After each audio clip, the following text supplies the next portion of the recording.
La Organización Mundial de la Salud anunció en julio pasado la creación de un comité independiente para evaluar su manejo de la pandemia de coronavirus y la respuesta de los gobiernos. Uno de los dos latinoamericanos elegidos para integrar este panel es el exministro de Hacienda de Colombia, Mauricio Cárdenas, quien es nuestro invitado a esta entrevista en Deutsche Welle en español. Señor Mauricio Cárdenas, muchas gracias por acompañarnos. Gracias, Carol. Un gusto estar con ustedes. Pues cuéntanos, por favor, cómo avanza esta evaluación que hace este comité que usted integra de la respuesta que ha dado la OMS a la pandemia. ¿Cómo se está realizando este proceso de investigación? Bueno, está apenas comenzando porque realmente la comisión o el panel independiente se formó en el mes de septiembre. Tuvimos ya una primera reunión. Tendremos la próxima semana una segunda reunión. Hemos venido teniendo un diálogo virtualmente, como ocurre todo hoy en el mundo. Es un grupo relativamente pequeño de personas, representativo de diferentes regiones del mundo, que tiene experiencias diversas y variadas para hacer una tarea muy importante, que es evaluar la respuesta global frente al COVID-19. Este es una tarea enorme, gigantesca, porque no se trata de mirar para atrás y echar culpas, sino más bien de tratar de mejorar, es decir, de ver qué fue lo que no funcionó bien y que la próxima vez que ocurra una pandemia, que seguramente va a ocurrir, porque esta no es la única ni la última de las pandemias, el mundo esté mejor preparado. Si algo queda claro de la forma como se respondió por parte de la humanidad en esta ocasión, es que lo pudimos haber hecho mejor. Y hay que entender bien qué es exactamente lo que debimos haber hecho mejor. Bueno, en torno a la pandemia han surgido muchas preguntas y muchas versiones. Han circulado muchas teorías de conspiración, que si el virus salió de un laboratorio o de un animal, que si ya el virus circulaba desde mucho antes y se anunció muy tarde. ¿Habrá respuesta a estas preguntas? Pues va a tratar de ser una respuesta muy integral, basada en la evidencia, en la ciencia, en el conocimiento, recogiendo la opinión de los expertos, de las personas que conocen a fondo los temas, tanto desde el punto de vista epidemiológico, como también de otros efectos económicos, sociales, sobre la humanidad, que han sido muy importantes. Entonces, vamos a hacer el esfuerzo, por supuesto, de identificar cuál fue ese origen y cuál fue, digamos, el problema inicial que hizo que la pandemia tomara la dimensión que ya hoy todos conocemos. La primera pregunta es, pues, ¿cuáles son las características inherentes o intrínsecas del virus que lo hacen un virus más complejo, más difícil, digamos, de manejar, de combatir? ¿Y cuáles fueron los aspectos no asociados al virus, pero más a su respuesta, más a la forma como actuaron los gobiernos, actuaron las diferentes instituciones que tienen responsabilidades en esta materia, y ver si allí pues hay algo que mejorar, hay algo que asegurar que hacia el futuro estamos mejor preparados.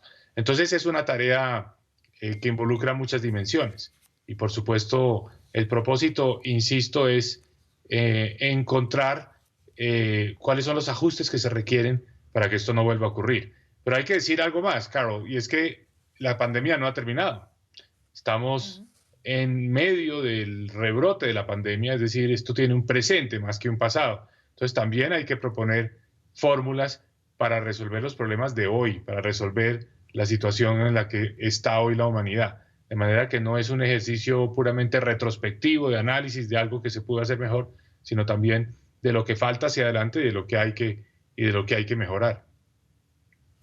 Bueno, ¿qué tantas facilidades ha dado China hasta ahora para avanzar en esta investigación? Porque tenemos entendido que el virus comenzó en ese país. El trabajo de la comisión es independiente, no es dependiente de los gobiernos, ni nadie que esté en el panel representa un gobierno. Todos son personas que lo están haciendo a título personal, en función de su formación, de su preparación, de su experiencia, de manera que este es el trabajo que vamos a hacer, no depende específicamente de los países como tal. Y no está enfocado a preguntarse acerca de la situación específica de un país en particular. Vamos a mirar muchos países, vamos a mirar problemas que se presentaron en la generalidad, es decir, no específicamente en un caso puntual. De manera que ese es el ejercicio. Hay, por supuesto, también personas que conocen muy de cerca la situación de China, pues, profesionales de la salud de China que hacen parte de la comisión, o personas que tuvieron mucha experiencia en manejar pandemias anteriores o epidemias anteriores. Están las personas que tuvieron grandes responsabilidades en el manejo del ébola o en el manejo del SARS.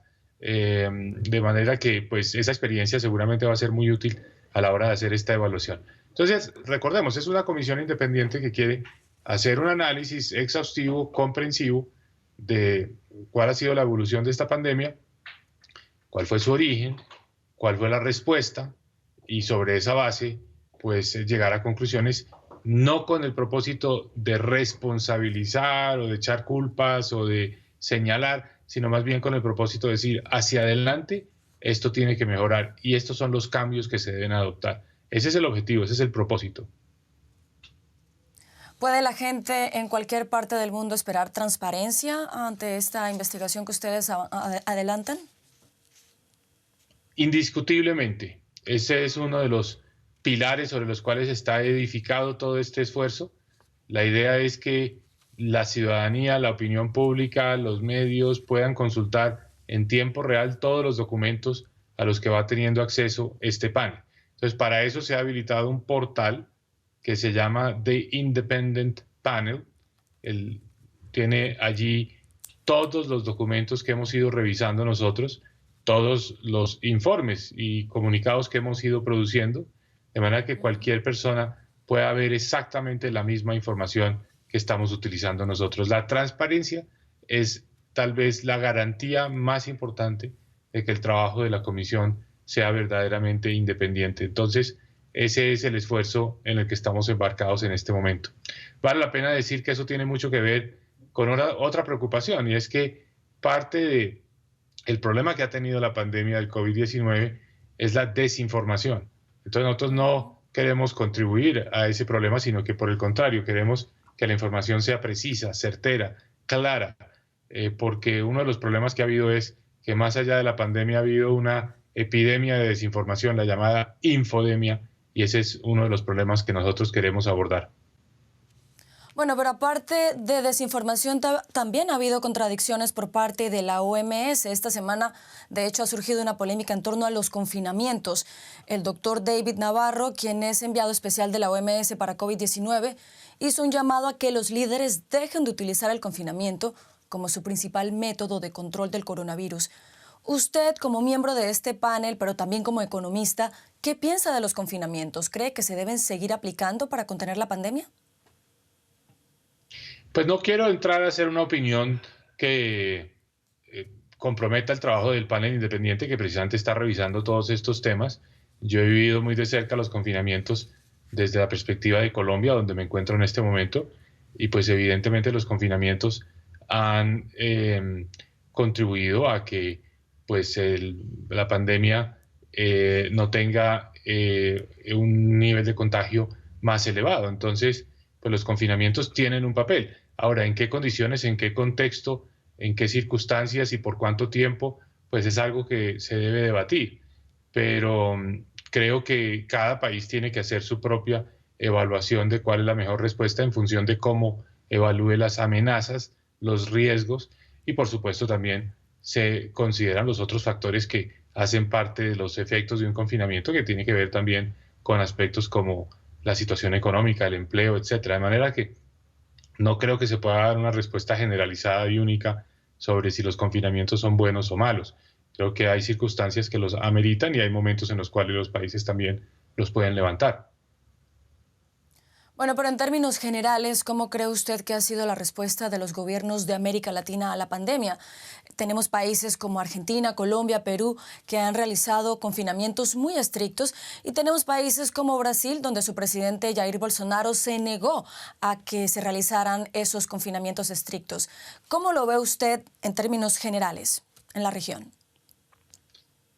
Pues América Latina ha sido una región particularmente afectada por el COVID-19. América Latina tiene el 8% de la población mundial y tiene cerca del 30% de los casos de COVID y de las muertes asociadas al COVID. O sea, hay una desproporción enorme en lo que ha sido, digamos, el impacto del COVID en América Latina. Esto de entrada amerita que la perspectiva latinoamericana sea muy importante como insumo para el trabajo de este panel.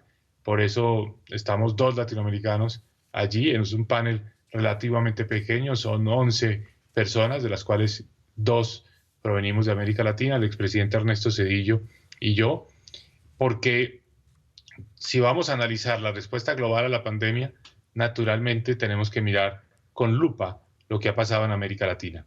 ¿Cuáles son las razones por las cuales la pandemia fue o ha sido tan devastadora en América Latina? ¿Cuáles son las características particulares de América Latina que explican esta situación? Pero sobre todo, ¿qué hay que hacer hacia adelante para evitar que las pandemias se multipliquen y se reproduzcan de una forma tan acelerada en nuestra región? Esa perspectiva es lo que nosotros queremos aportar a este trabajo. En América Latina ha habido mucha diversidad de respuestas y ha habido también manejos no solo diferentes, sino también resultados muy diferentes en cuanto a cómo se ha afectado la economía, cómo se ha dado también la transmisión de la pandemia. Entonces, dentro de América Latina tenemos una especie de laboratorio para entender las diferencias en la respuesta a la pandemia y eso lo vamos a analizar y por supuesto llegaremos a conclusiones y esas conclusiones serán públicas, pero en este momento todavía nosotros estamos en la fase de análisis y no vamos a entrar a hacer evaluaciones o juicios que no tienen todavía toda la información necesaria. Esperemos a que el trabajo del panel se dé y allí se van a entender bien cuáles son los países y las respuestas adecuadas y cuáles fueron las que no fueron adecuadas. Ese es obviamente parte de nuestro trabajo. A propósito de esas conclusiones que usted menciona, ¿cuándo las podemos conocer? Ahora en noviembre se reúne, continúa una reducción de la una reunión de la Asamblea Mundial de la Salud y se va a presentar un primer informe preliminar. Y el informe definitivo se presenta a la Asamblea que se va a realizar en mayo del próximo año. Entonces, todavía estamos en la fase de preparación. En la página web del panel independiente están unos pronunciamientos iniciales que hicieron las 2 copresidentes del panel, la expresidenta de Liberia, Helen Sirleaf, y la ex primer ministro de Nueva Zelanda, Helen Clark, donde se ve cómo son estos primeros lineamientos y cuáles son los temas que vamos a abordar. Se hizo un primer reporte, pero por supuesto todavía es prematuro entrar a hacer cualquier evaluación y cualquier juicio sobre cuál es el nivel de preparación que se requiere hacia adelante, cuáles son los cambios que vamos a recomendar. Esto apenas está comenzando. Pues estaremos muy pendientes, por supuesto, a esas conclusiones. Señor Mauricio Cárdenas, miembro del Comité Independiente que evalúa la respuesta de la OMS a la pandemia, gracias por habernos acompañado desde Colombia. Muchas gracias a ustedes, Carol.